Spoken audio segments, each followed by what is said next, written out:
Chennai shopping mall ಅಲ್ಲಿ ಯುಗಾದಿ ಮತ್ತು ರಂಜಾನ್ ಸಂಭ್ರಮ.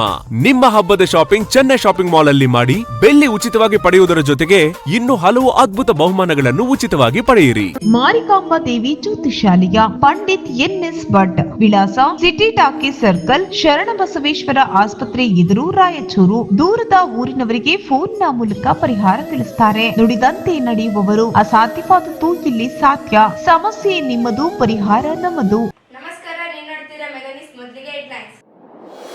ಕೇಂದ್ರ ಗಣಿ ಮಂತ್ರಾಲಯದಿಂದ ಮಲಿಯಾಬಾದ್ ಅರಣ್ಯ ಪ್ರದೇಶದಲ್ಲಿ ಖನಿಜ ಪತ್ತೆಗೆ ಎಲಿಬೋನ್ ಸರ್ವೆ ಕಾರ್ಯ, ಜನರಲ್ಲಿ ಕುತೂಹಲ. ಹಟ್ಟಿ ಚಿನ್ನದ ಗಣಿ ಮುಖ್ಯದ್ವಾರದ ಬಳಿ ಪತ್ತೆಯಾದ ಸ್ಫೋಟಕ, ಮುಂದುವರೆದ ತನಿಖೆ. ಮುಚ್ಚೋಗಿದ್ದ ಮೈಸೂರು ಪೆಟ್ರೋಕೆಮಿಕಲ್ ಹೆಸರಿನಲ್ಲಿ ಪುನರಾರಂಭ. ಕಾರ್ಮಿಕರಿಗೆ ಬಾಕಿ ವೇತನ ಪಾವತಿಗೆ ಆಗ್ರಹಿಸಿ ಮಾರ್ಚ್ 16ರಿಂದ ಅಹೋರಾತ್ರಿ ಧರಣಿ. ಮೇಧಾ ಸಮಾಜದಿಂದ ಕುಲ ಬಹಿಷ್ಕಾರ, ನ್ಯಾಯ ಒದಗಿಸಲು ನಾಗರಾಜ್ ಮೇಧಾ ಮನವಿ. ರಾಜ್ಯ ಬಜೆಟ್ನಲ್ಲಿ ಜನತಾ ಬಜೆಟ್ ಆಗಲಿ, ಕೊರತೆಗಳ ನೀಗಿಸಲು ಅಕ್ಬರ್ ಹುಸೇನ್ ನಾಗುಂಡಿ ಒತ್ತಾಯ. ನಗರದ ಮಲಿಯಾಬಾದ್ ಅರಣ್ಯ ಪ್ರದೇಶ ವ್ಯಾಪ್ತಿಯಲ್ಲಿ ಕಬ್ಬಿಣ, ಯುರೇನಿಯಂ ಮತ್ತು ಚಿನ್ನ ಸೇರಿದಂತೆ ಖನಿಜಗಳನ್ನು ಪತ್ತೆ ಮಾಡಲು ಹೆಲಿಕಾಪ್ಟರ್ ಎಲಿಬೋನ್ ಸಮೀಕ್ಷೆ ಪ್ರಾರಂಭಗೊಂಡಿದೆ. ಎಲಿಬೋನ್ ಸಮೀಕ್ಷೆಯನ್ನು 10 ಫೆಬ್ರವರಿ 2026ರಿಂದ 30 ಏಪ್ರಿಲ್ 2026ರವರೆಗೆ ಕೆಳಗೆ ಗುರುತಿಸಲಾದ ಹಾಗೂ ಕಾರ್ಯಾಚರಣೆಗೆ ಗುರುತಿಸಲಾದ ವ್ಯಾಪ್ತಿಯಲ್ಲಿ ಹೆಲಿಕಾಪ್ಟರ್ ಮೂಲಕ ಸಮೀಕ್ಷೆ ನಡೆಯುತ್ತಲಿದೆ. ಮಾದರಿಯ ಸಮೀಕ್ಷೆ ಕಾರ್ಯವನ್ನು ಹೆಲಿಕಾಪ್ಟರ್ ಮೂಲಕ ಟೈಮ್ ಡೊಮೈನ್, ಎಲೆಕ್ಟ್ರೋಮ್ಯಾಗ್ನೆಟಿಕ್, DTM ಹಾಗೂ ಮ್ಯಾಗ್ನೆಟಿಕ್ ಭೂಭೌತಿಕ ಸಮೀಕ್ಷೆಗಳನ್ನು ನಡೆಸಲು ಕಾರ್ಯಾಚರಣೆಯನ್ನು ಹೊರಗುತ್ತಿಗೆ ಏಜೆನ್ಸಿ ಮೂಲಕ ಪ್ರಾರಂಭಿಸಲಾಗಿದೆ. ಭಾರತ ಸರ್ಕಾರ ಗಣಿಗಾರಿಕೆ ಸಚಿವಾಲಯದ ಅಧೀನದಲ್ಲಿರುವ ಭೌಗೋಳಿಕ ಸಮೀಕ್ಷೆ ಇಲಾಖೆಯ ವಾಯು ಸಮೀಕ್ಷೆ ವಿಭಾಗ ಕರ್ನಾಟಕ ಹಾಗೂ ಆಂಧ್ರ ಪ್ರದೇಶದ ಕೆಲವು ಭಾಗಗಳಲ್ಲಿ ಗುರುತಿಸಲಾದ ಖನಿಜ ಸಂಭಾವ್ಯ ಪ್ರದೇಶಗಳಲ್ಲಿ TDEM ಮತ್ತು ಮ್ಯಾಗ್ನೆಟಿಕ್ ದತ್ತಾಂಶ ಸಂಗ್ರಹಣೆಗೆ ಎಲಿಬೋನ್ ಸಮೀಕ್ಷೆಗಳನ್ನು ಭಾರತ ಸರ್ಕಾರದ ಪ್ರತಿಷ್ಠಿತ ರಾಷ್ಟ್ರೀಯ ಮಟ್ಟದ ಪೈಲಟ್ ಯೋಜನೆಯಡಿ ನಡೆಸುತ್ತಿದೆ ಎಂದು ಹೇಳಲಾಗಿದೆ. ಎಲಿಬೋನ್ ಸಮೀಕ್ಷೆಯನ್ನು ದೇಶದ ವಿವಿಧ ಭಾಗಗಳಲ್ಲಿ ಹೊರಗುತ್ತಿಗೆ ಏಜೆನ್ಸಿ ಮೂಲಕ ನಡೆಸಲಾಗುತ್ತಿದೆ. MS Excalibur make for private limited ಹಾಗೂ ಗ್ಲೋಬಲ್ ವೆಕ್ಟ್ರಾ ಹೆಲಿಕಾರ್ಪ್ ಲಿಮಿಟೆಡ್ ಇವರ ಒಕ್ಕೂಟದಲ್ಲಿ ಯೋಜನೆ ಅನುಷ್ಠಾನ ಏಜೆನ್ಸಿಯಾಗಿ ಆಯ್ಕೆ ಮಾಡಲಾಗಿದ್ದು, ಗ್ಲೋಬಲ್ ವೆಕ್ಟ್ರಾ ಹೆಲಿಕಾರ್ಪ್ ಲಿಮಿಟೆಡ್ ಸಂಸ್ಥೆಯ ಹೆಲಿಕಾಪ್ಟರ್ ಮೂಲಕ ಗುರುತಿಸಲಾದ ಖನಿಜ ಸಂಭಾವ್ಯ ಗುರಿ ಪ್ರದೇಶಗಳಲ್ಲಿ ಸಮೀಕ್ಷೆ ಮಲಿಯಾಬಾದ್ ನಡೆಸಲಾಗುತ್ತಿದೆ. ಈ ಹಿಂದೆ ಇದೇ ಮಾದರಿಯಲ್ಲಿ ರಾಜಸ್ಥಾನದ ಸಿರೋಹಿ ಜಿಲ್ಲಾ ಹಾಗೂ ಒಡಿಶಾದ ಸದ್ಬುಲೂರ್, ದೇವಗಢ, ಜೈಪುರ್ ಜಿಲ್ಲೆಗಳ ಭಾಗಗಳಲ್ಲಿ ನವೆಂಬರ್ 2024ರಿಂದ ಫೆಬ್ರವರಿ 2022ರವರೆಗೆ ಎಲಿಬೋನ್ ಸಮೀಕ್ಷೆ ನಡೆಸಲಾಗಿತ್ತು. ಇದೀಗ ಆಂಧ್ರ ಪ್ರದೇಶದ ಸತ್ಯಸಾಯಿ, ಪುಟ್ಟಪರ್ತಿ ಜಿಲ್ಲೆ ಹಾಗೂ ಕರ್ನಾಟಕದ ತುಮಕೂರು, ಚಿಕ್ಕಬಳ್ಳಾಪುರ ಮತ್ತು ಕೋಲಾರ ಜಿಲ್ಲೆಗಳ ಭಾಗಗಳಲ್ಲಿ ವಿವಿಧ ಬ್ಲಾಕ್ಗಳಲ್ಲಿ ಸಮೀಕ್ಷೆ ನಡೆಯುತ್ತಿದೆ. ಸಮೀಕ್ಷೆಯನ್ನು ಬೆಂಗಳೂರಿನ ಭೌಗೋಳಿಕ ಸಮೀಕ್ಷೆ ಇಲಾಖೆ, ದೂರು ಸಂವೇದಿ ಹಾಗೂ ವಾಯು ಸಮೀಕ್ಷೆ ವಿಭಾಗದ ಅಧಿಕಾರಿಗಳ ಮೇಲ್ವಿಚಾರಣೆಯಲ್ಲಿ ನಡೆಸಲಾಗುತ್ತಿದೆ ಎಂದು ತಿಳಿದು ಬಂದಿದೆ. ಎಲಿಬೋನ್ ಸಮೀಕ್ಷೆಗೆ ಸಂಬಂಧಿಸಿದ ಇತರ ಎಲ್ಲ ಅನುಮತಿಗಳನ್ನು ವಿವಿಧ ಸರ್ಕಾರಿ ಸಂಸ್ಥೆಗಳಿಂದ ಈಗಾಗಲೇ ಪಡೆದುಕೊಳ್ಳಲಾಗಿದ್ದು, ಸಮೀಕ್ಷಾ ಕಾರ್ಯಾಚರಣೆಯನ್ನು ಹವಾಮಾನ ಪರಿಸ್ಥಿತಿಗಳ ಅನುಸಾರವಾಗಿ ಬೆಳಗ್ಗೆ 6 ಗಂಟೆಯಿಂದ ಸಂಜೆ 6 ಗಂಟೆವರೆಗೆ ನಡೆಸಲಾಗುತ್ತಿದೆ. ಪ್ರತಿ ಹಾರಾಟ ಅವಧಿ ಸುಮಾರು 3 ಗಂಟೆಗಳಷ್ಟು ಇರಲಿದ್ದು, ಸಮೀಕ್ಷೆ ಸಮಯದಲ್ಲಿ ಹೆಲಿಕಾಪ್ಟರ್ ಭೂಮಿಯ ಮೇಲ್ಮಟ್ಟ 200ರಿಂದ 1000 ಅಡಿ ಎತ್ತರದಲ್ಲಿ ಮತ್ತು 40ರಿಂದ 50 ನಾಟದಲ್ಲಿ ವೇಗದಲ್ಲಿ ಹಾರಾಟ ನಡೆಯಲಿದೆ. ಈ ಯೋಜನೆ ಕಾಲಮಿತಿಯೊಳಗಿನ ಪೂರ್ಣಗೊಳಿಸಬೇಕಾದ ಮಹತ್ವದ ಯೋಜನೆಯಾಗಿದ್ದು, ಭಾರತ ಸರ್ಕಾರ ಗಣಿಗಾರಿಕೆ ಸಚಿವಾಲಯ ಹಾಗೂ GSI ಉನ್ನತ ಮಟ್ಟದಲ್ಲಿ ಮೇಲ್ವಿಚಾರಣೆಯಲ್ಲಿದೆ. ಹೆಲಿಕಾಪ್ಟರ್ ಮೂಲಕ ಕಾಲಮಿತಿಯೊಳಗಿನ ಎಲಿಬೋನ್ ಭೂಭೌತಿಕ ಸಮೀಕ್ಷೆಗಳನ್ನು ಸುಗಮವಾಗಿ ನಡೆಸಲು ಸಹಕಾರ ಕೋರಿ ಜಿಲ್ಲಾಧಿಕಾರಿಗಳಿಗೆ ಜನವರಿ 15ರಂದು GSI ನಿರ್ದೇಶಕ ಡಾ ರಾಜೇಶ್ ಕುಮಾರ್ ಪತ್ರ ಬರೆದು ಮನವಿ ಮಾಡಿದ್ದಾರೆ. ಇದಕ್ಕೆ ಸಂಬಂಧಿಸಿದಂತೆ ಜನವರಿ 19ರಂದು ಜಿಲ್ಲಾಧಿಕಾರಿಗಳ ಕಾರ್ಯಾಲಯದಿಂದ ಜಿಲ್ಲಾ ಪೊಲೀಸ್ ವರಿಷ್ಠಾಧಿಕಾರಿಗಳಿಗೆ, ಅಗ್ನಿಶಾಮಕ ಅಧಿಕಾರಿಗಳು, ಲೋಕೋಪಯೋಗಿ ಬಂದರು ಮತ್ತು ಒಳನಾಡು ಜನಸಾರಿಗೆ ಇಲಾಖೆ, ಆರೋಗ್ಯ ಮತ್ತು ಕುಟುಂಬ ಕಲ್ಯಾಣ ಇಲಾಖೆ ಹಾಗೂ ವಿದ್ಯುತ್ ಪರಿವೀಕ್ಷಕರಿಗೆ ಪತ್ರ ಬರೆದು ಅಗತ್ಯ ಸೌಲಭ್ಯಗಳು, ಭದ್ರತೆ ನೀಡುವಂತೆ ತಿಳಿಸಲಾಗಿದೆ. ಕುತೂಹಲ ಮಲಿಯಾಬಾದ್ ಗ್ರಾಮ ಸೇರಿದಂತೆ ಸುತ್ತಮುತ್ತಲಿನ ಗ್ರಾಮಗಳಲ್ಲಿ ನಿತ್ಯವೂ ಹೆಲಿಕಾಪ್ಟರ್ ಹಾರಾಟ ನಡೆಯುತ್ತಿರುವುದು ಸ್ಥಳೀಯರಲ್ಲಿ ಕುತೂಹಲದೊಂದಿಗೆ ಗಾಬರಿಯೂ ಕಾರಣವಾಗಿದೆ. ಹೆಲಿಕಾಪ್ಟರ್ಗೆ ಡ್ರೋನ್ ಮಾದರಿ ಯಂತ್ರವನ್ನು ಜೋಡಿಸಿ ಸಮೀಕ್ಷೆ ನಡೆಸಲಾಗುತ್ತಿದೆ. ಮಲಿಯಾಬಾದ್ ಬಳಿ ಇರುವ KV ಸ್ಟೇಷನ್ ಹಾಗೂ ವಿದ್ಯುತ್ ಪ್ರಸರಣ ಮಾಡಲು ಟವರ್ಗಳಿದ್ದು, ಜನರಲ್ಲಿ ಏನಾಗುತ್ತದೆ ಎಂಬ ಭೀತಿ ಆವರಿಸಿದೆ. ಜನರಿಗೆ ನಡೆಯುತ್ತಿರುವ ಸಮೀಕ್ಷೆ ಕುರಿತು ಮಾಹಿತಿ ಇಲ್ಲದೆ ಇರುವುದರಿಂದ ಹೆಲಿಕಾಪ್ಟರ್ ಹಾರಾಟ ಕುತೂಹಲ ಮೂಡಿಸಿದೆ.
ಮುಖ್ಯ ದ್ವಾರ ಬಳಿ ಕಲ್ಲು ಕ್ವಾರಿ ಸ್ಫೋಟಿಸುವ ಮದ್ದುಗಳು ಪತ್ತೆಯಾಗಿದ್ದು ಕೆಲ ಕಾಳ ಕಾರ್ಮಿಕರಲ್ಲಿ ಆತಂಕ ಸೃಷ್ಟಿಸಿದೆ.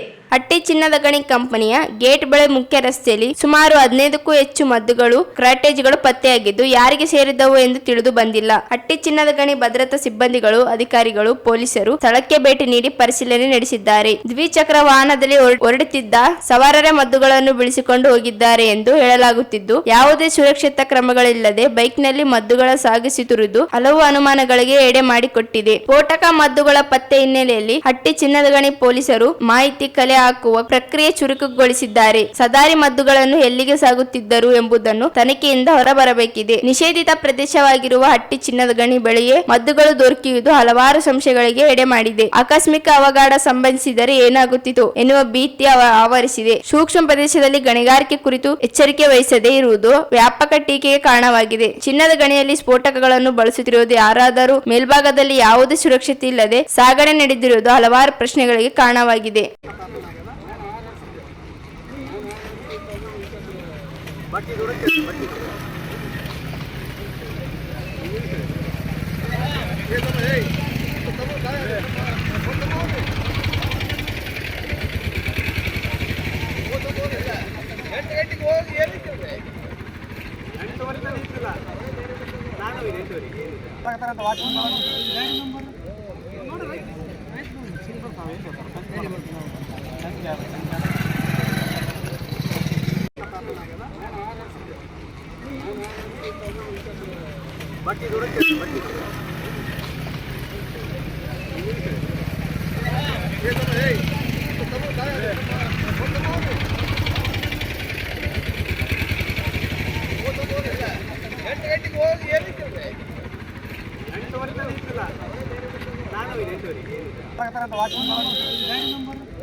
ಸರ್ಕಾರದಿಂದ 108 ಎಕರೆ ಭೂಮಿ ಪಡೆದು ನಷ್ಟ ಹೆಸರಿನಲ್ಲಿ ಮುಚ್ಚೋಗಿದ್ದ ಮೈಸೂರು ಪೆಟ್ರೋಕೆಮಿಕಲ್ ಕಂಪನಿಯ ಕೆಲಸ ಮಾಡುತ್ತಿರುವ ಕಾರ್ಮಿಕರಿಗೆ ಬಾಕಿ ವೇತನ, ಪಿಎಫ್ ಇತರೆ ಸೌಲಭ್ಯ ವಂಚಿಸಿ ಪಲಾಯನ ಮಾಡಿತ್ತು.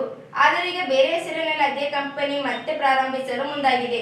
ಕಲಬುರಗಿ ಹೈಕೋರ್ಟ್ ಕಾರ್ಮಿಕ ಇಲಾಖೆಯ ಆದೇಶಗಳಿಗೆ ಮನ್ನಣೆ ನೀಡದಿರುವುದನ್ನು ಖಂಡಿಸಿ ಮಾರ್ಚ್ 16ರಿಂದ ಅಹೋರಾತ್ರಿ ಪ್ರತಿಭಟನೆ ನಡೆಸಲಾಗುತ್ತಿದೆ ಎಂದು ದಲಿತ ಸೇನೆಯ ರಾಜ್ಯ ಸಂಘಟನಾ ಕಾರ್ಯದರ್ಶಿ ಜಾವೀದ್ ಖಾನ್ ಹೇಳಿದರು. ಅವರಿದ್ದು ಮಾಧ್ಯಮಗೋಷ್ಠಿ ಉದ್ದೇಶಿಸಿ ಮಾತನಾಡಿ 98 ಕಾರ್ಮಿಕರು ಕೆಲಸ ನಿರ್ವಹಿಸಿದ್ದು ಮೈಸೂರು ಪೆಟ್ರೋಕೆಮಿಕಲ್ ಕಾರ್ಮಿಕರಿಗೆ ಪೂರ್ವ ಮಾಹಿತಿ ಇಲ್ಲದೆ ಮೆಚ್ಚಿರುವ ಕುರಿತು ಹುಬ್ಬಳ್ಳಿ ಕಾರ್ಮಿಕ ನ್ಯಾಯಾಲಯದಲ್ಲಿ ದಾವೆ ಹೂಡಲಾಗಿತ್ತು. 2024 ಫೆಬ್ರವರಿ 5ರಂದು ತೀರ್ಪು ನೀಡಿ ಕಾನೂನುಬದ್ಧ ಸವಲತ್ತುಗಳನ್ನು ಕಾರ್ಮಿಕರಿಗೆ ಪಾವತಿಸುವಂತೆ ಸೂಚಿಸಲಾಗಿತ್ತು. ಅಲ್ಲದೆ ಕಲಬುರಗಿ ಹೈಕೋರ್ಟ್ ಪೀಠದಲ್ಲಿಯೂ ಪ್ರಕರಣ ವಿಚಾರಣೆ ಹಂತದಲ್ಲಿದೆ. ಆದರೆ ಮುಚ್ಚಿ ಹೋಗಿದ್ದ ಕಂಪನಿ ಈಗ ಐಜಿ ಪೆಟ್ರೋಕೆಮಿಕಲ್ ಹೆಸರಿನಲ್ಲಿ 6.5 ಎಕರೆ 7.5 ಎಕರೆ ಸೇರಿ 500 ಎಕರೆ ಪ್ರದೇಶದಲ್ಲಿ ಕೃಷಿ ಭೂಮಿಯನ್ನು ಲೀಸ್ ಪಡೆದು ಹುಲ್ಲು ಬೆಳೆಸಿದ್ದಾರೆ. ಕಾರ್ಮಿಕರಿಗೆ ಮೋಸ ಮಾಡುವ ಉದ್ದೇಶದಿಂದಲೇ ಕಂಪನಿ ಹೆಸರು ಬದಲಾವಣೆ ಮಾಡಲಾಗಿದೆ. ಇಂದಿನ ಮಾಲಕರೇ ಹೊಸ ಕಂಪನಿಯ ಮಾಲಕರಾಗಿದ್ದು ಈ ಹಿಂದೆ ಕೆಲಸ ಮಾಡುತ್ತಿದ್ದ ಕಾರ್ಮಿಕರನ್ನು ಸೇವೆ ಪಡೆದಿಲ್ಲ. ಬಯೋಕೆಮಿಕಲ್ ಘಟಕ ಸ್ಥಾಪನೆಗೆ ಕೈಗಾರಿಕಾ ಪ್ರದೇಶ ಅಭಿವೃದ್ಧಿ ಮಂಡಳಿ, ಸಣ್ಣ ಕೈಗಾರಿಕಾ ಅಭಿವೃದ್ಧಿ ಮಂಡಳಿ, ಮಾಲಿನ್ಯ ನಿಯಂತ್ರಣ ಮಂಡಳಿ, ಕೈಗಾರಿಕಾ ಸುರಕ್ಷತಾ ಮತ್ತು ಆರೋಗ್ಯ ಇಲಾಖೆ ಎನ್ಒಸಿ ಪಡೆಯಲು ಕೈಗಾರಿಕಾ ಘಟಕ ಸ್ಥಾಪಿಸಲಾಗಿದೆ. ಕೂಡಲೇ ಕೈಗಾರಿಕೆ ಇಲಾಖೆ, ಕಾರ್ಮಿಕ ಇಲಾಖೆ ಕಂಪನಿ ಲೀಸ್ ಮುಂದುವರಿಸುವ ಕುರಿತು ಪರಿಶೀಲನೆ ನಡೆಸಿ ಕಾರ್ಮಿಕರಿಗೆ ಬಾಕಿ ವೇತನ ಪಾವತಿಸುವುದು ಸೇರಿದಂತೆ ವಿವಿಧ ಬೇಡಿಕೆಗಳಿಗೆ ಹೋರಾಟ ನಡೆಸಲಾಗುತ್ತಿದೆ. ಜಿಲ್ಲಾ ಕಾರ್ಮಿಕ ಇಲಾಖೆ ಮತ್ತು ಅರ್ಜಿ ವಹಿಸಿ ಕಾರ್ಮಿಕ ನ್ಯಾಯಾಲಯದ ಆದೇಶದಂತೆ ಕಾರ್ಮಿಕರಿಗೆ ಸೌಲಭ್ಯ ಒದಗಿಸಲು ಹೋರಾಟ ನಡೆಸಿದ್ದಾಗಿ ಹೇಳಿದರು.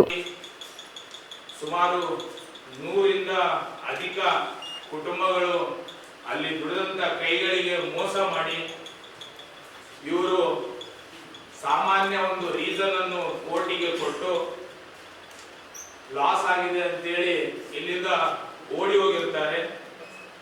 ಇವಾಗ ತರಾತುರಿಯಲ್ಲಿ ಅದೇ ಮೈಸೂರು ಪೆಟ್ರೋಕೆಮಿಕಲ್ KIDBಯ 108 ಎಕರೆ ಜಾಗದಲ್ಲಿ ಸುಮಾರು 6.5 ಎಕರೆ ಮತ್ತು 7.5 ಎಕರೆ ಸಪರೇಟ್ ಆಗಿ ಓನರ್ ಅನ್ನ ಸೃಷ್ಟಿ ಮಾಡಿ ಲೀಸ್ ಅಗ್ರಿಮೆಂಟ್ ಅನ್ನು ಪಡೆದುಕೊಂಡು ರೈತರ ಜಮೀನಿನಲ್ಲಿ ಸುಮಾರು 500 ಎಕರೆ ರೈತರ ಜಮೀನನ್ನು ಲೀಸ್ ಪಡೆದು ಅಲ್ಲಿ ಹುಲ್ಲು ಬೆಳೆಯುವಂತ ಕೆಲಸ, ಬಯೋ ಕೆಮಿಕಲ್ಸ್ಗೆ ಬೇಕಾಗಿರುವ ರಾಸಾಯನಿಕ ಹುಲ್ಲು ಬೆಳೆಯುವಂತ ಕೆಲಸ ಅಲ್ಲಿ ಆಗುತ್ತಿದ್ದು ನಮಗೆಲ್ಲರಿಗೂ ಕಂಡು ಬಂದು ನಾವು ಅದಕ್ಕೆ ಖಂಡಿಸ್ತೀವಿ. ಯಾಕಂತಂದ್ರೆ ಆಲ್ರೆಡಿ 2013ರಲ್ಲಿ ವೇತನ ಕೊಡಲಾರದೆ ಇವರೆಲ್ಲ ಓಡಿ ಹೋದಾಗ ನಾವೆಲ್ಲ ಲೇಬರ್ ಡಿಪಾರ್ಟ್ಮೆಂಟ್ ಇಂದ ಲೇಬರ್ಗಳನ್ನು ಕರ್ಕೊಂಡು ಹುಬ್ಳಿ ಧಾರವಾಡ ಹೈಕೋರ್ಟ್ ನಲ್ಲಿ ಲೇಬರ್ ಸೆಲ್ಲಿನಲ್ಲಿ ನಾವು ಪ್ರಕರಣವನ್ನು ದಾಖಲಿಸಿದಾಗ ಮಾನ್ಯ ಅಲ್ಲಿರುವಂತ ನ್ಯಾಯಾಧೀಶರು ಲೇಬರ್ಗಳ ಪರವಾಗಿ ಒಂದು ಆದೇಶವನ್ನು ಕೊಟ್ಟಿದ್ರು. ಏನ್ ಆದೇಶ ಅಂತಂದ್ರೆ ಅವರ 9 ತಿಂಗಳ ವೇತನ, ಅವರ PF, EF, ಗ್ರಾಚ್ಯುಟಿ, ರಾಯಲ್ಟಿ ಎಲ್ಲಾನು ಸೇರಿ ಅವರಿಗೆ 6 ತಿಂಗಳ ಒಳಗಡೆ ಕೊಡತಕ್ಕದ್ದು ಅಂತೇಳಿ ನ್ಯಾಯಾಧೀಶರು ತೀರ್ಪನ್ನು ಕೊಟ್ಟಿದ್ರು. ಆ ತೀರ್ಪಿನ ಹಿನ್ನೆಲೆಯಲ್ಲಿ ಅವರೆಲ್ಲ ನೋಡಿಕೊಂಡು ಅವರ ಕಂಪನಿಗೆ ಸುಮಾರು 146 ಕೋಟಿ ಆಗಿನ 2013ರಲ್ಲಿ ಲಾಭ ಬಂದರೂ ಸಹ ನಮಗೆ ಡೀಸೆಲ್ ಕಾಸ್ಟ್ ಇಂದ ಇಲ್ಲಿ ನಷ್ಟ ಆಗಿದೆ ಅಂತ ಹೇಳಿ ಸಾಮಾನ್ಯ ಕಾರಣ ತೋರಿಸಿ ಇಲ್ಲಿಂದ ಓಡಿ ಹೋಗಿರ್ತಾರೆ. ಇವಾಗ 2026ರಲ್ಲಿ ಮತ್ತೆ ನಯಾ ವಂಚನಕ್ಕೆ ದಾರಿ ಮಾಡಿ IG petrochemicals private limited company ಅಂತೇಳಿ ಸೇಮ್ ಓನರ್ ನೋಂದಾಯಿಸಿಕೊಂಡು ಇಲ್ಲಿ ಮತ್ತೆ ಕಾರ್ಯವನ್ನು ಶುರು ಮಾಡಿರುತ್ತಾರೆ. ಆ ಕಾರ್ಯವನ್ನು ನಾವು ಜಿಲ್ಲಾಧಿಕಾರಿಗಳ ಮುಖಾಂತರ ಮತ್ತು ಲೇಬರ್ ಡಿಪಾರ್ಟ್ಮೆಂಟ್ಗಳ ಮುಖಾಂತರ ಏನು ಆ ಕೋರ್ಟಿನ ತೀರ್ಪಿನ ಅನ್ವಯ ಆ ಕುಟುಂಬಗಳಿಗೆ ಏನು ನ್ಯಾಯಬದ್ಧವಾದ ವೇತನ ಮತ್ತು ಅವರೆಲ್ಲರದು EF, PF, ಗ್ರಾಚ್ಯುಟಿ ಅದೆಲ್ಲ ಕೊಟ್ಟು ಆಮೇಲೆ ಕೋರ್ಟ್ ಅದರಲ್ಲಿ ಒಂದು ತೀರ್ಪು ಮಾಡಿರುತ್ತೆ. ನ್ಯಾಯಾಧೀಶರು ಒಂದು ಮಾತು ಹೇಳಿರ್ತಾರೆ, 6 ತಿಂಗಳ ಒಳಗಡೆ ಏನು ಆ ಕುಟುಂಬಗಳಿಗೆ ವೇತನ ಕೊಟ್ಟಿಲ್ಲ ಅಂತಂದ್ರೆ 6% ರೇಟ್ ಆಫ್ ಇಂಟ್ರೆಸ್ಟ್ ಹಾಕಿ ಅವರಿಗೆ ಮೊತ್ತವನ್ನು ಮುಟ್ಟಿಸುವಂತದ್ದು ಅಂತ ಹೇಳಿ ಅದರಲ್ಲಿ ಆರ್ಡರ್ ಇದೆ. ಆದ್ರೂ ಆ ಆರ್ಡರ್ ಮತ್ತೆ ಪಬ್ಲಿಕೇಶನ್ಸ್ ಆಫ್ ಮೀಡಿಯಾ ಮತ್ತೆ ಲೇಬರ್ ಡಿಪಾರ್ಟ್ಮೆಂಟ್ಗೂ ಸಹ ಪ್ರತಿಯನ್ನು ಕಳಿಸಿರ್ತಾರೆ. ಅಂದ್ರೆ ಲೇಬರ್ ಡಿಪಾರ್ಟ್ಮೆಂಟ್ ಇಲ್ಲಿ ಇದ್ದು ಇಲ್ಲದಂಗೆ ಆಗಿದೆ. ಮೇಡಮ್ ಅವ್ರ ಹತ್ರ ಹೋಗಿ ಕೇಳಿದ್ರೆ ಇದು 13 ವರ್ಷ 14 ವರ್ಷದ ಕತೆ ನಮ್ಗೆ ಗೊತ್ತಿಲ್ಲ ಅಂತಾರೆ. ಇವಾಗ ಸುಮಾರು 9 ಡಿಪಾರ್ಟ್ಮೆಂಟ್ ಗಳಿಂದ NOC ತಗೊಂಡು ಅವರು ಬಯೋಕೆಮಿಕಲ್ ಪ್ಲಾಂಟ್ ಅನ್ನು ಇಲ್ಲಿ ಸ್ಟಾರ್ಟ್ ಮಾಡಬೇಕು. ಆದರೆ ಅವರು ಪರವಾನಿಗೆ ಅಪ್ಲೈ ಮಾಡಿದರೆ ನಾವು ಅದನ್ನ ತಕರಾರು ಅರ್ಜಿಗೆ ಸಲ್ಲಿಸುವ ಮುಖಾಂತರ ಇಲ್ಲಿ ಮತ್ತೆ ಮೋಸ ಮಾಡೋಕೆ ಸುಮಾರು 240 ಕೋಟಿ ರೂಪಾಯಿ ಏನು ಇಲ್ಲಿ ವೆಚ್ಚದಲ್ಲಿ ಲೋನ್ ಅನ್ನು ತೆಗೆದುಕೊಂಡು ಮತ್ತೆ ಅದೇ ಪುನಃ ಆಟವನ್ನು ಆಡಿ ಮತ್ತೆ ಸೋಮವಾರ ಅಹೋರಾತ್ರಿ ಧರಣಿ ಸತ್ಯಾಗ್ರಹವನ್ನು ನಾವು ಸಂಬಂಧಪಟ್ಟ ಕಂಪನಿಯ ಮುಂದುಗಡೆ ಅಹೋರಾತ್ರಿ ಧರಣಿ ಸತ್ಯಾಗ್ರಹ ಯಾವಾಗವರೆಗೂ ಈ ವೇತನ ಕೊಡಲ್ಲ, ಲೇಬರ್ಗಳ ಕುಟುಂಬದ ಜೊತೆಗೆ ಸೇರಿಕೊಂಡು ನಾವು ಅಹೋರಾತ್ರಿ ಧರಣಿ ಸತ್ಯಾಗ್ರಹವನ್ನು ಹಮ್ಮಿಕೊಂಡು ಅಲ್ಲಿ ಆ ಲೇಬರ್ಗಳ ವೇತನ ಸೆಟ್ಲ್ ಆಗುವವರೆಗೂ ನಾವು ಅಲ್ಲಿಂದ ಎದ್ದೋಳಲ್ಲ. ಅಲ್ಲಿ ಉಪವಾಸ ಸತ್ಯಾಗ್ರಹಗಳು ಅಹೋರಾತ್ರಿ ಧರಣಿ ಸತ್ಯಾಗ್ರಹವನ್ನು ಹಮ್ಮಿಕೊಳ್ಳಬೇಕಾಗಿತ್ತೇಳಿ ಅವರಿಗೆ ನಾವು ಮಾಧ್ಯಮ ಮುಖಾಂತರ ನಾವು ಎಚ್ಚರಿಸ್ತಾ ಇದ್ದೀವಿ. ಈ ಸಂದರ್ಭದಲ್ಲಿ ಮಹಿಳಾ ಘಟಕದ ಜಿಲ್ಲಾಧ್ಯಕ್ಷ ಜಯಶ್ರೀ, ದಲಿತ ಸೇನಾ ಜಿಲ್ಲಾಧ್ಯಕ್ಷ ಮಾರುತಿ ಚಿಕ್ಸಗೂರ್, ರಕ್ಷಣಾ ವೇದಿಕೆ ಸುರೇಶ್ ಬಾಬು, ಬಾಬುರಾವ್, ಮಧುಕಾಂತ್ ಇದ್ದರು. ಈಗ ಚಿಕನ್ ಬ್ರೇಕ್ ನಂತರ ಮೆಗಾನಿಕ್ಸ್ ಮುಂದುವರಿಯುತ್ತದೆ. ಚೆನ್ನೈ ಶಾಪಿಂಗ್ ಮಾಲ್ ಅಲ್ಲಿ ಯುಗಾದಿ ಮತ್ತು ರಂಜಾನ್ ಸಂಭ್ರಮ. ನಿಮ್ಮ ಹಬ್ಬದ ಶಾಪಿಂಗ್ ಚೆನ್ನೈ ಶಾಪಿಂಗ್ ಮಾಲ್ ಅಲ್ಲಿ ಮಾಡಿ ಬೆಳ್ಳಿ ಉಚಿತವಾಗಿ ಪಡೆಯುವುದರ ಜೊತೆಗೆ ಇನ್ನು ಹಲವು ಅದ್ಭುತ ಬಹುಮಾನಗಳನ್ನು ಉಚಿತವಾಗಿ ಪಡೆಯಿರಿ. ಕುಟುಂಬ ಸದಸ್ಯರಿಗೆ ಬೇಕಾದ ಎಲ್ಲಾ ಪ್ರಕಾರದ ಅತ್ಯಾಧುನಿಕ ಫ್ಯಾಷನ್ ವಸ್ತ್ರಗಳ ಶಾಪಿಂಗ್ ಜೊತೆಗೆ ಅಬ್ಬರಿಸುವ ಸ್ಪಾಟ್ ಗಿಫ್ಟ್ಸ್ ಉಚಿತವಾಗಿ ಪಡೆಯಿರಿ. ಬೇಗ ಬನ್ನಿ, ಇಂದೇ ನಿಮ್ಮ ಹಬ್ಬದ ಶಾಪಿಂಗ್ ಅನ್ನು ಚೆನ್ನೈ ಶಾಪಿಂಗ್ ಮಾಲ್ ಅಲ್ಲಿ ಮಾಡಿ. The Chennai shopping mall, station road, Raichur.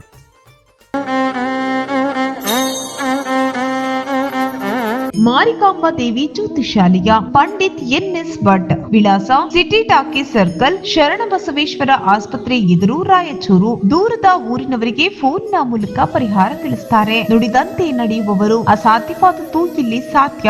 ಸಮಸ್ಯೆ ನಿಮ್ಮದು, ಪರಿಹಾರ ನಮ್ಮದು. ಸ್ತ್ರೀ ಪುರುಷ ವಶೀಕರಣ ಸ್ಪೆಷಲಿಸ್ಟ್. ನಿಮ್ಮ ಜೀವನದ ಸಮಸ್ಯೆಗಳಾದ ವಿದ್ಯಾಭ್ಯಾಸದಲ್ಲಿ ತೊಂದರೆ, ಸಾಲಬಾಧೆ, ವ್ಯಾಪಾರದಲ್ಲಿ ತೊಂದರೆ, ವಿವಾಹ ಅಡೆತಡೆ, ಆರೋಗ್ಯದಲ್ಲಿ ತೊಂದರೆ, ಶತ್ರುಗಳ ಕಿರಿಕಿರಿ, ಮಾಟ ಮಂತ್ರ, ಸ್ತ್ರೀ ಪುರುಷ ವಶೀಕರಣ, ಮನೆಯಲ್ಲಿ ಅಶಾಂತಿ, ಇಷ್ಟಪಟ್ಟವರು ನಿಮ್ಮಂತಾಗಲು, ಅತ್ತೆ ಸೊಸೆ ಕಿರಿಕಿರಿ, ಗಂಡ ಹೆಂಡತಿ ಸಮಸ್ಯೆ, ಇನ್ನು ಎಲ್ಲೂ ಹೇಳಿಕೊಳ್ಳಲಾಗದಂತಹ ನಿಮ್ಮ ನಿಗೂಢ ಸಮಸ್ಯೆಗಳಿಗೆ ಶಾಶ್ವತ ಪರಿಹಾರ ಶತಸಿದ್ಧ. 3 ದಿನದಲ್ಲಿ ಶಾಶ್ವತ ಪರಿಹಾರ ಶತಸಿದ್ಧ. ಮಕ್ಕಳ ವಿದ್ಯಾಭ್ಯಾಸಕ್ಕಾಗಿ ಸರಸ್ವತಿ ಯಂತ್ರ, ಮಾಂಗಲ್ಯ ಭಾಗ್ಯಕ್ಕಾಗಿ ಸ್ವಯಂವರ ಕವಚ, ಧನ ಪ್ರಾಪ್ತಿಗೆ ಶ್ರೀಲಕ್ಷ್ಮಿ ಕವಚ, ವಾಸ್ತು ದೋಷ ನಿವಾರಣೆಗೆ ಅಷ್ಟದರಿದ್ರ ನಿವಾರಣಾ ಕವಚ. ಇನ್ನು ನಿಮ್ಮ ಯಾವುದೇ ಸಮಸ್ಯೆಗಳಿದ್ರೂ ಕೇವಲ 3 ದಿನದಲ್ಲಿ ಪರಿಹಾರ ಶತಸಿದ್ಧ.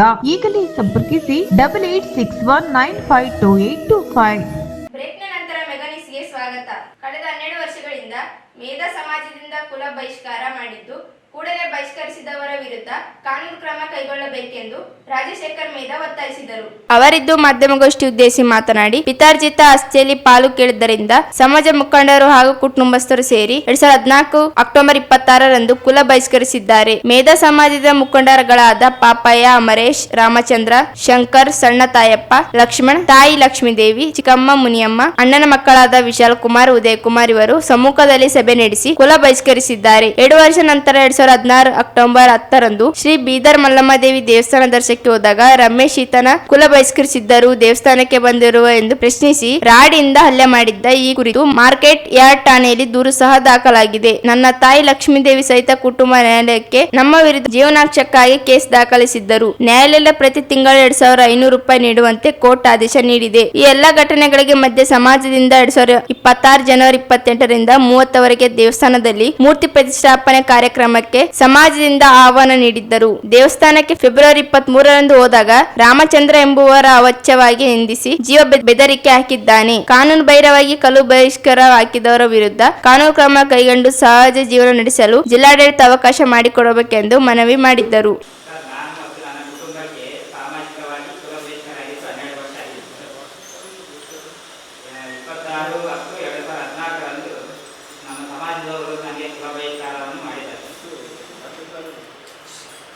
ಆಸ್ತಿಯ ಸಲುವಾಗಿ ಭಾಗ ಮಾಡುವ ಸಲುವಾಗಿ ಕುಲದಲ್ಲಿ ಕೂಡಿಸಿ ನನ್ನನ್ನು ಕರೆಯದೇ ಅವರು ಮಾತಾಡಿಕೊಂಡು ನನ್ನ ಕುಲ ಬಹಿಷ್ಕಾರವನ್ನು ಮಾಡಿದ್ದಾರೆ. ನಿರ್ಣಯ ಮಾಡುವ ಸಮಯದಲ್ಲಿ ನನ್ನನ್ನು ಕರೆಯದೇ ಅವರೇ ಕುಲ ಬಹಿಷ್ಕಾರ ಅಂತ ಹೇಳಿ ಸಮಾಜದಲ್ಲಿ ಹೊರಡಿಸಿದ್ದಾರೆ.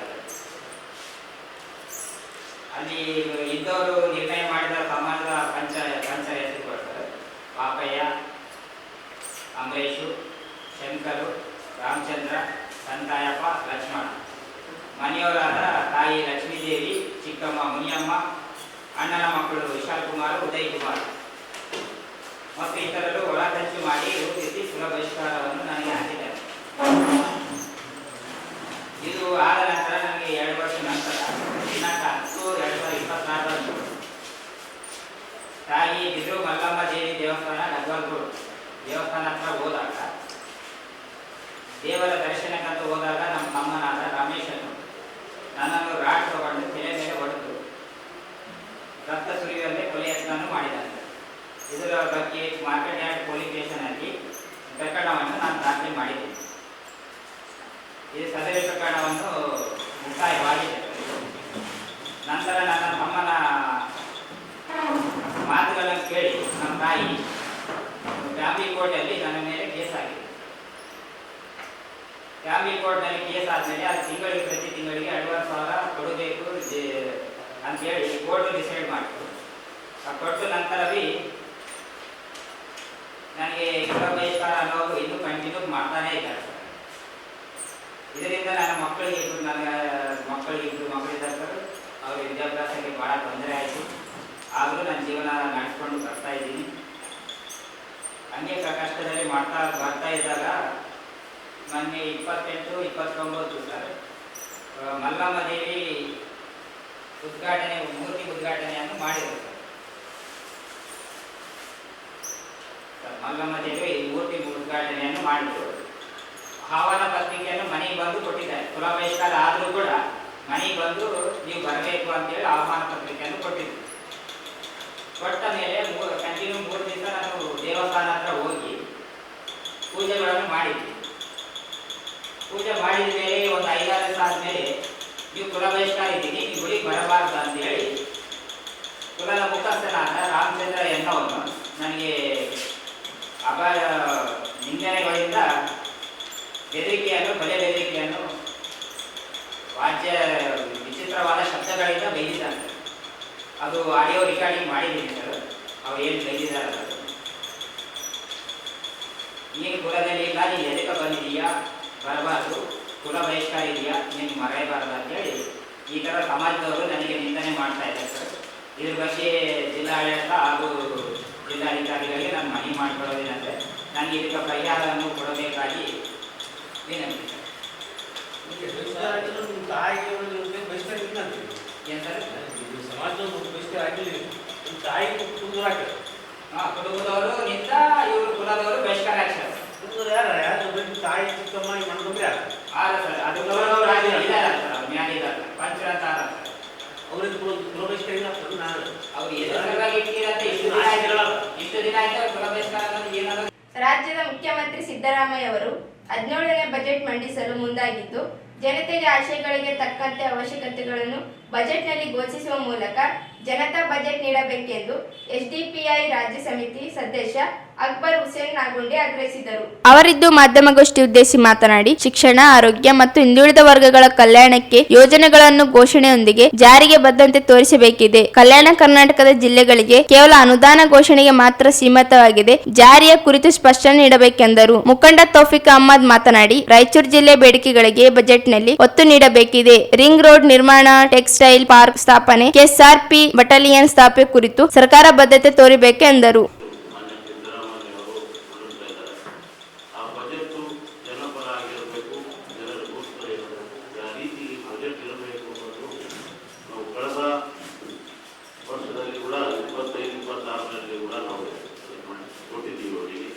ಅದೇ ರೀತಿಯಾಗಿ ಅಲ್ಪ ಮಟ್ಟದಲ್ಲಿ ಅವರು ಒಂದು ರೀತಿಗೆ ಅದರಲ್ಲಿ ತಗೊಂಡಿದ್ದಾರೆ.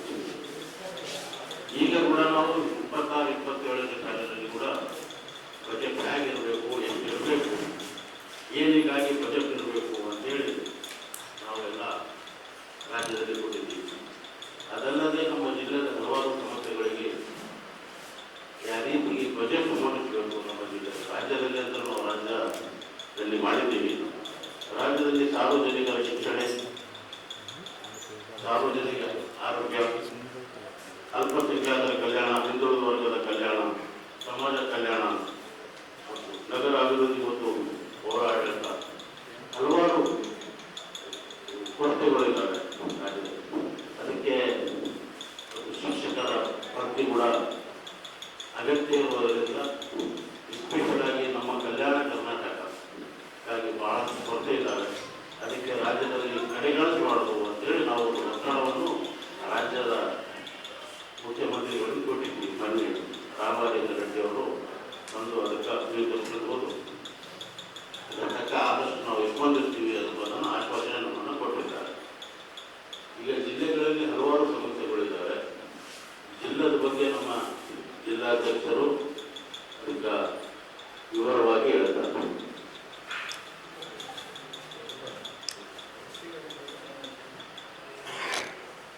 ಎಸ್ಡಿಪಿಐ ಜಿಲ್ಲಾಧ್ಯಕ್ಷ ಖಾದರ್ ಪಾಷಾ ಮಾತನಾಡಿ, ಅಲ್ಪಸಂಖ್ಯಾತರ ಭವನ ನಿರ್ಮಾಣ, ಕೆಎಎಸ್, ಐಎಎಸ್ ತರಬೇತಿ ಕೇಂದ್ರ, ಮದರಸಾಗಳ ಅಭಿವೃದ್ಧಿ 1 ಲಕ್ಷ, ಅಲ್ಪಸಂಖ್ಯಾತರ ಕಾಲೇಜುಗಳ ಸ್ಥಾಪನೆಗೆ 2,000 ಕೋಟಿ, ಮಸೀದಿಗಳ ಮೌಲ್ವಿಗಳ ಬದ್ಧತೆಗೆ ಅನುದಾನ, ಅಲ್ಪಸಂಖ್ಯಾತ ನಿಗಮದಿಂದ ಸಾರಥಿ ಯೋಜನೆಯಡಿ 15 ಫಲಾನುಭವಿಗಳ ಆಯ್ಕೆ, 40,000 ವಕ್ಷ ಆಸ್ತಿಗಳ ಅಭಿವೃದ್ಧಿ, 1,000 ಕೋಟಿ ಅನುದಾನ, ಮೊಹಲ್ಲಾ ಕ್ಲಿನಿಕ್ ಸ್ಥಾಪಿಸಲು ಬಜೆಟ್ನಲ್ಲಿ ಅವಕಾಶ ನೀಡಬೇಕೆಂದರು.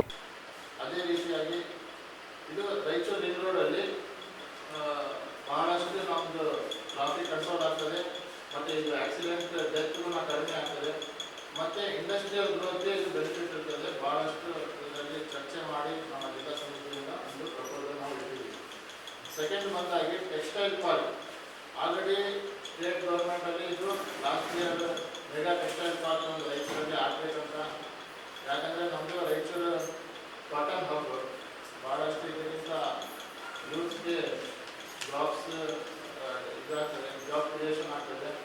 ಮತ್ತು ಟೆಕ್ಸ್ಟೈಲ್ ಪಾರ್ಕ್ನಿಂದ ಗಿನ್ನಿಂಗ್ ಇದೆ, ಗಿನ್ನಿಂಗ್ ಇಂಡಸ್ಟ್ರೀಸ್, ಅದರಲ್ಲಿ ಡೆವಲಪ್ಮೆಂಟ್ ಆಗಬೇಕಂತ ಒಂದು ಮೆಗಾ ಟೆಕ್ಸ್ಟೈಲ್ ಪಾರ್ಕ್ ಬರೀ ಪೇಪರಲ್ಲಿ ಬಂದಿದೆ ಲಾಸ್ಟ್ ಇಯರ್. ಈಗ ಅದಕ್ಕೆ ಸ್ಯಾಂಕ್ಷನ್ ಮಾಡಿ ಬಜೆಟನ್ನು ಟೆಂಡರ್ ಪ್ರೊಸೆಸ್ ಮಾಡಿ ಅನುದಾನವನ್ನು ಕೊಡಬೇಕಂತ ಒಂದು ಪ್ರಸ್ತಾವನೆ ನಾವು ರಾಯಚೂರು ಜಿಲ್ಲಾ ವತಿಯಿಂದ ಇಟ್ಟಿದ್ದೀವಿ. ಮತ್ತು ಮೂರನೇದು, ರಾಯಚೂರು ಜಿಲ್ಲೆಯಲ್ಲಿ ಒಂದು 13th battalion KSRP Karnataka state reserve ಪೊಲೀಸಿಂದು 13th ಬೆಟಾಲಿಯನ್ ಅಂದರೆ 13ನೇ ಕಡೆ ಇಲ್ಲಿ ಒಂದು ಎಸ್ಟಾಬ್ಲಿಷ್ ಆಗಬೇಕಂತ ಇವತ್ತು 3ನೇದು ನಾವು ಪ್ರಸ್ತಾವನೆ ಕೊಟ್ಟಿದ್ದೀವಿ.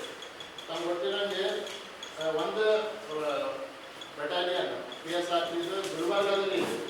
ಒಂದು ಮುನಿರಾವ್ ಸೋಷಿಯಲ್ ಡೆಮೊಕ್ರೆಟಿಕ್ ಪಾರ್ಟಿ ಆಫ್ ಇಂಡಿಯಾದ ವತಿಯಿಂದ ಅಲ್ಪಸಂಖ್ಯಾತರಿಗೆ 15,000 ಕೋಟಿಯನ್ನು ಮೀಸಲಿಡಬೇಕೆಂದು ನಮ್ಮ ಒಂದು ಆಗ್ರಹ ಇದೆ.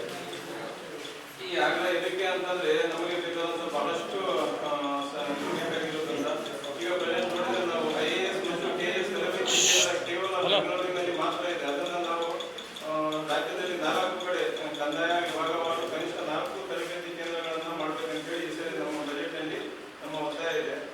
ಅದೇ ರೀತಿಯಾಗಿ ಅಲ್ಪಸಂಖ್ಯಾತ ಸಮುದಾಯದವರಿಗೆ ಸಾಂಸ್ಕೃತಿಕ ಮತ್ತು ಸಾಮಾಜಿಕ ಚಟುವಟಿಕೆಗಳನ್ನು ಹಮ್ಮಿಕೊಳ್ಳಲು ಉಪಯೋಗವಾಗಿರುವ ಬಹುಮುಖ್ಯ ಮಹಡಿಗಳನ್ನು ಮತ್ತೆ ಹೋಬಳಿ ಲೆವೆಲ್ ಮತ್ತೆ ತಾಲೂಕು ಲೆವೆಲ್ ಜಿಲ್ಲಾ ಮಟ್ಟದಲ್ಲಿ ಕಟ್ಟಡಗಳನ್ನು ಕೊಡಬೇಕಂತ ಹೇಳಿ ನಮ್ಮ ಒಂದು ಅಗಲ ಇದೆ. ತಾಲೂಕು ಮಟ್ಟದಲ್ಲಿ 2 ಕೋಟಿ, ಜಿಲ್ಲಾ ಮಟ್ಟದಲ್ಲಿ 3 ಕೋಟಿಯ ಒಂದು ಬಜೆಟ್ ಅನ್ನ ಇದಕ್ಕೋಸ್ಕರ ಮೀಸಲಿಡಬೇಕಂತ ಹೇಳಿ ನಮ್ಮ ಒಂದು ಅಗಲ. ಮತ್ತೆ ಅದೇ ರೀತಿಯಾಗಿ ಮದರಸಾಗಳಲ್ಲಿ ಉತ್ತಮ ಗುಣಮಟ್ಟದ ಈ ಸಂದರ್ಭದಲ್ಲಿ ಅಬ್ದುಲ್ ಮತೀನ್ ಸಾದಿಕ್, ಅತಿಕ್ ಅಹ್ಮದ್, ಶೇಖ್ ದಾವೂದ್ ಇದ್ದರು. ಕೇಂದ್ರ ಗಣಿ ಮಂತ್ರಾಲಯದಿಂದ ಮಲಿಯಾಬಾದ್ ಅರಣ್ಯ ಪ್ರದೇಶದಲ್ಲಿ ಖನಿಜ ಪತ್ತೆಗೆ ಎಲಿಬೋನ್ ಸರ್ವೆ ಕಾರ್ಯ, ಜನರಲ್ಲಿ ಕುತೂಹಲ. ಹಟ್ಟಿ ಚಿನ್ನದ ಗಣಿ ಮುಖ್ಯದ್ವಾರದ ಬಳಿ ಪತ್ತೆಯಾದ ಸ್ಫೋಟಕ, ಮುಂದುವರೆದ ತನಿಖೆ. ಮುಚ್ಚಿ ಹೋಗಿದ್ದ ಮೈಸೂರು ಪೆಟ್ರೋಕೆಮಿಕಲ್ ಹೆಸರಿನಲ್ಲಿ ಪುನರಾರಂಭ, ಕಾರ್ಮಿಕರಿಗೆ ಬಾಕಿ ವೇತನ ಪಾವತಿಗೆ ಆಗ್ರಹಿಸಿ ಮಾರ್ಚ್ 16ರಿಂದ ಅಹೋರಾತ್ರಿ ಧರಣಿ. ಮೇಧಾ ಸಮಾಜದಿಂದ ಕುಲ ಬಹಿಷ್ಕಾರ, ನ್ಯಾಯ ಒದಗಿಸಲು ನಾಗರಾಜ್ ಮೇಧಾ ಮನವಿ. ರಾಜ್ಯ ಬಜೆಟ್ನಲ್ಲಿ ಜನತಾ ಬಜೆಟ್ ಆಗಲಿ, ಕೊರತೆಗಳ ನೀಗಿಸಲು ಅಕ್ಬರ್ ಹುಸೇನ್ ನಾಗುಂಡಿ ಒತ್ತಾಯ.